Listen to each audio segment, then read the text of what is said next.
Hey guys, WatchBuddy here. Today, we're going to be taking a look at this beautiful parkour I made here. It's fully fledged, it goes onto that tree here, and if you can see back there, it's like this pressure plate. I think that's a checkpoint, and I really want to reach that. First, let's go into survival, just to make this a tad bit more harder. Alright. Let's go. Oh shit. Alright, let's try it again. This should make... Yes! Checkpoint reached. Oh yeah, sweet. Oh, crap. At least I spawned back at the checkpoint. And... Yes! Made it. Hey guys, WatchBuddy here. So... Obviously, you've seen now that these kind of checkpoints work, and as you can see there are some commands. As sneak peek. At the beginning of the video, I demonstrated that if you were to fall off now, you would die and spawn back there. Right here. And the game is really laggy, so I have to...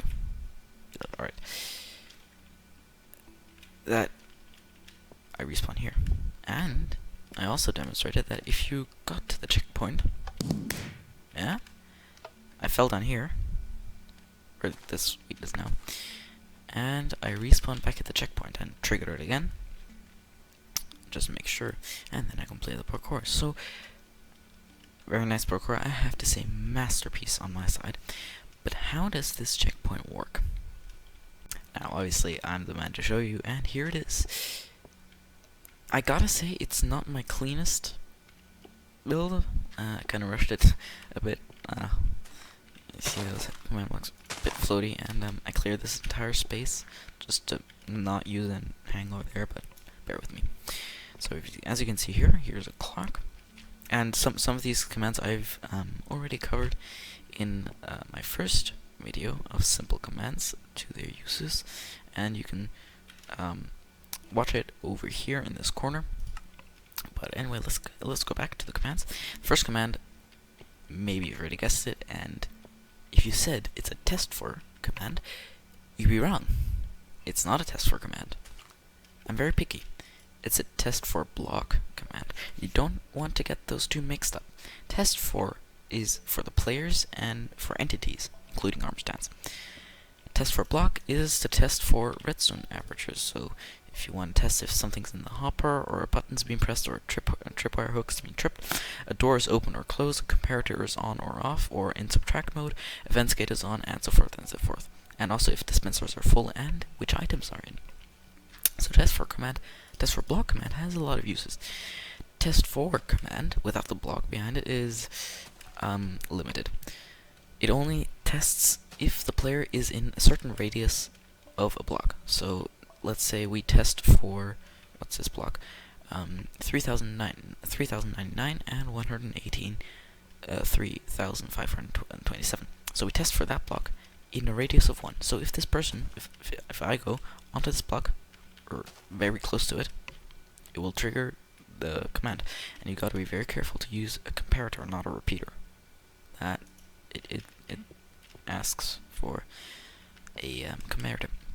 But if you widen the radius, a radius is like this, not the diameter. So if the radius is 5, it's 1, 2, 3, 4, 5. So it's in this area here, and so it measures in a tight circle of 5. And the test for command I set up here tests for these coordinates for a stone pressure plate with a data value of 1. And as you can see here, the block at the position given here had the data value of 0, expected 1. So that means it's off, which is true. If it's on, which is tested pretty much every single time, it triggers nothing. It's just a block that I can replace with this, and it'll also work.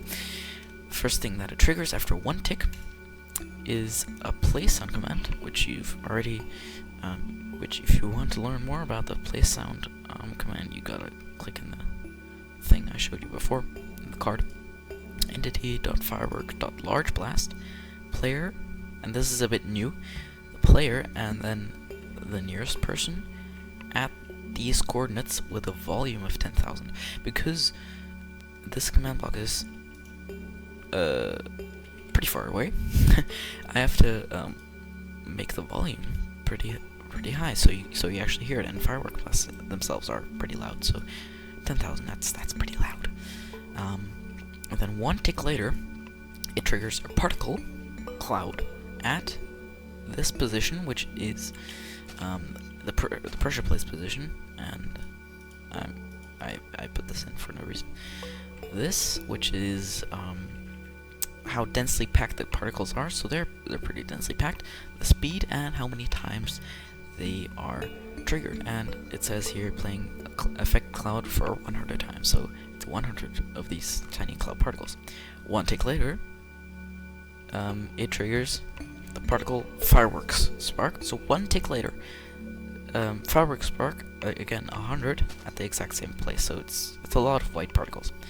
And so at the same time this is getting triggered, so at the same time this is getting triggered, this gets triggered. So you hear the sound, the first sound, at the same time as the cloud spawns, so it's pretty good. And then at the same time the first particle, or the second particle, gets summoned. It says checkpoint reached, which really doesn't do anything in itself, but cosmetics. Then 1 tick after that, it sets the spawn point, and you know, for some skeptical people, spawn points work, as I demonstrated. Then 1 tick after that, it plays a smaller firework blast, because this one's a blast, and this one's, where is it? Yeah, this one's a large blast. And it's delayed by 1, 2, 3, 4 ticks. So 4 ticks after that one plays. And I'm gonna demonstrate it again. It's pretty cool. This time in F5 mode. Did you hear that? It's like boom, bam. That is the 2 firework blasts that, you know, give an interesting effect, I think. No, you can also delete this and say, I don't know, gas death. And let's see how this sounds.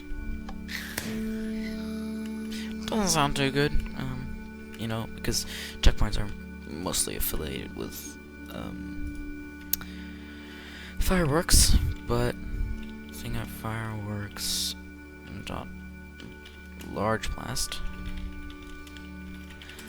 and yeah, so that's how the checkpoint works. It didn't work. Blast large. Well, whatever. I'll fix it later. So yeah, so it's a very simple pressure plate. You know, if you want to change this with light weighted pressure plate, I mean, it looks a bit cooler. This has Minecraft light weighted pressure plate, so we have to change this here. Light weighted pressure plate. Now it says data value 0, so that's correct. And it's the same. If you know, you can choose different pressure plates. You can use the test for the player, but it's quite unreliable, and you know, people can do this and still get the checkpoint. But yeah, you get the idea. So anyway guys, thank you guys so much for watching. I know this was a very short episode of simple commands and their uses, but I thought it's a very nice idea. You can make vanilla parkour with checkpoints with a lot of particles and effects, and I just think that's very nice and wanted to show it to you guys. So anyway guys, thank you guys so much for watching. Leave a like if you enjoyed, subscribe if you want more of this content, and we'll see you guys later.